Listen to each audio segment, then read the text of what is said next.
Welcome back to the channel and welcome back to another quick pick prediction video.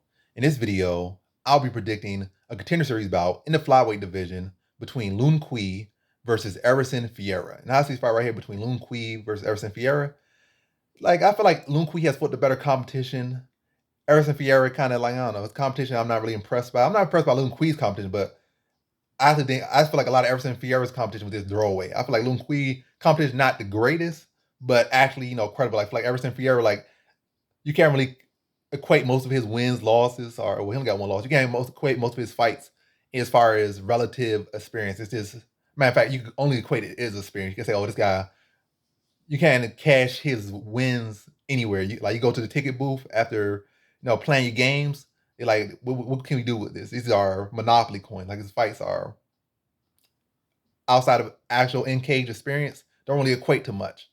But I don't know. I don't like the way, I like some of these young fighters to be able to test themselves, but testing himself and constantly losing, not taking that step back necessarily. I mean, he kind of is doing that at this given moment. But again, I don't really like that youth factor. A lot of times with this contender series, I kind of like them a little bit older or a little bit smarter, a little bit sharper with how they go on about it. And I'm not saying exactly a super high level of talent from Lun Qiu or prospective, but ultimately this is going to be a low competition. Better record on Erisson Ferreira's side, a little bit more seasoned as far as age-wise, like 30, 31, versus like a 24-year-old Lun Qiu. And so he's more in his MMA prime, and like I said, maybe he played his cards right. Like he didn't really test himself as much as he could have, and really build himself up. Whereas Lun Qiu testing himself. So it's like a guy who tests himself and much younger versus a guy who's older and hasn't really tested himself.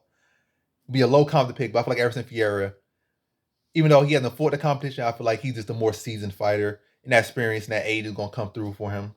And like I said, I feel like Lun Qiu has not really hit MMA puberty yet, and Erisson Ferreira is just gonna be a little bit sharper, a little more experienced, a little bit smarter out there. Like he might have tiptoed in his career, but that tiptoeing is gonna show in the fight, and he's gonna be able to make the smarter decisions and be able to be a little bit sharper, a little bit more experienced, a little bit more seasoned. Even like I said, even though fight record might say, oh, he has 23 fights versus a guy who had 11 fights. Like he's more experienced, but life experience also plays into it. Unless one of these guys is such an exceptional talent or exceptional prospect. I'm not saying Lun Qiu is some exceptional prospect at this given juncture.